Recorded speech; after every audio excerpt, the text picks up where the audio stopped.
As I sit here in my dimly lit office, surrounded by the chill of a Minneapolis winter, I find myself drawn to the enigmatic tale of the Monte Christo Homestead. This sprawling estate, nestled deep within the heart of Minnesota, has long been shrouded in mystery and terror. My name is Cyrus Kade, and I am a freelance investigative reporter with a penchant for the unknown. Tonight, I embark on a journey to unravel the secrets that lie within the crumbling walls of this infamous homestead. The Monte Christo Homestead, once a symbol of grandeur and prosperity, now stands as a haunting testament to the transience of human glory. Built in the late 19th century by a reclusive millionaire, Christopher Smith, the estate was designed to be a self-sufficient paradise, complete with lush gardens, a private lake, and an intricate network of hidden passages.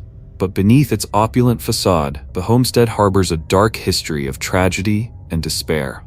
I stepped out of my car and onto the winding driveway of the Monte Christo Homestead, the crunch of gravel beneath my feet echoing through the stillness of the night.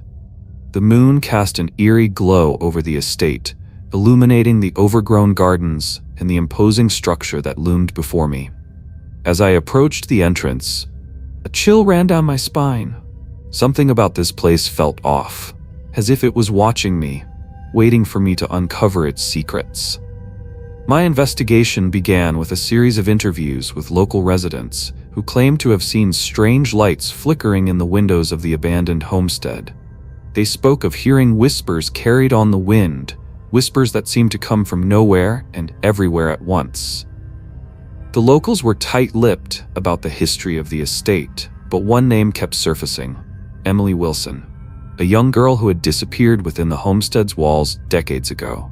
I spent hours poring over old records and newspaper clippings, searching for any mention of Emily Wilson. It wasn't until I stumbled upon a dusty diary hidden away in the local library that I finally found a lead.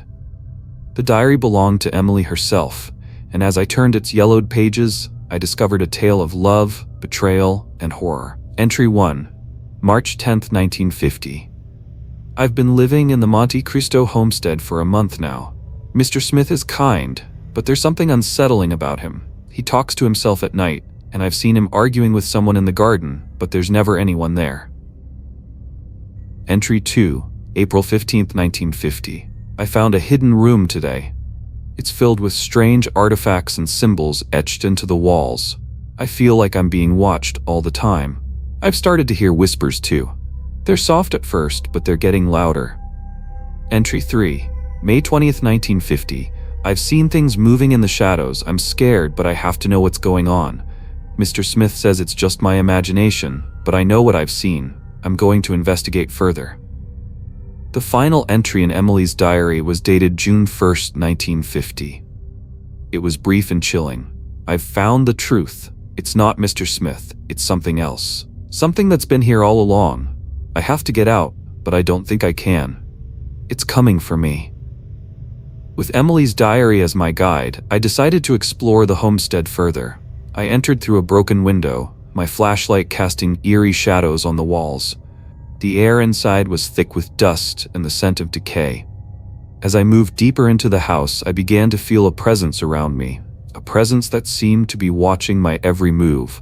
I found the hidden room Emily had written about, tucked away behind a bookshelf in the library. The symbols etched into the walls seemed to pulse with a malevolent energy, and I could feel the weight of history bearing down upon me. It was then that I heard the first whisper, a soft, raspy voice that seemed to come from all around me. As I explored the room further, the whispers grew louder, more urgent. I felt a chill run down my spine as I realized that I was not alone in the homestead. Whatever was here with me, it was trying to communicate, to tell me something. Suddenly, I heard footsteps behind me. I spun around, but there was no one there. The whispers stopped, and an oppressive silence fell over the room. I stood frozen, my heart pounding in my chest. And then out of the corner of my eye, I saw it. A figure, tall and imposing, standing just beyond the reach of my flashlight. I spun around, but it was gone. The whispers started again, this time louder, more menacing. As I delved deeper into the homestead, the lines between reality and madness began to blur. I found myself questioning my own sanity As the whispers grew louder, the shadows seemed to move of their own accord, and the symbols on the walls appeared to shift and writhe like living things. It was then that I stumbled upon an ancient ritual room, hidden deep beneath the homestead. The air was thick with the scent of incense, and the symbols on the walls seemed to pulse with an otherworldly energy. In the center of the room, I found a single, leather-bound book. As I opened it, the whispers stopped, and an eerie silence fell over the room. The book was bound in human skin, and its pages were filled with dark rituals and incantations. But it was the final page that revealed the horrifying truth. Emily Wilson had not disappeared. She had been consumed by the very darkness she had uncovered. The whispers, the shadows, they were all part of a malevolent entity that had been awakened by Christopher Smith's rituals. As I read the final words, the room began to spin around me. I felt myself being pulled towards the symbols on the wall, felt the entity reaching out to claim me, and then everything went black. When I came to, I was lying on the floor, the book still clutched in my hand. The whispers were gone, the shadows still. But as I looked up, I saw something that made my blood run cold. On the wall, in letters that seemed to be written in blood, was a single message: "You should not have come here." As I stumbled out of the homestead, the darkness closing in behind me, I realized that some secrets are better left unspoken.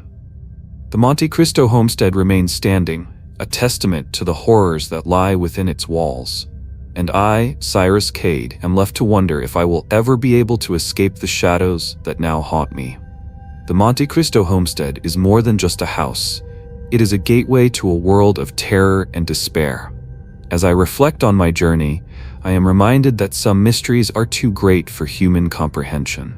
The darkness that resides within those walls is a reminder that there are forces beyond our understanding, forces that wait patiently for us to uncover their secrets. And so I leave you with this tale, a cautionary story about the dangers of delving too deep in the unknown. The Monte Christo Homestead stands as a monument to the horrors that lie just beyond the edge of our reality, waiting for the brave or the foolhardy to uncover them. The Monte Christo Homestead's dark history serves as a reminder that some secrets are better left unspoken. As Cyrus Kade, I have delved into the heart of horror and emerged with a tale that will haunt listeners long after the story ends. The shadows that lurk within those walls are a testament to the enduring power of fear and the unknown. As I reflect on my journey, I am reminded that the line between reality and madness is thin. The Monte Christo Homestead stands as a monument to the horrors that lie just beyond our understanding, waiting for the brave or the foolhardy to uncover them.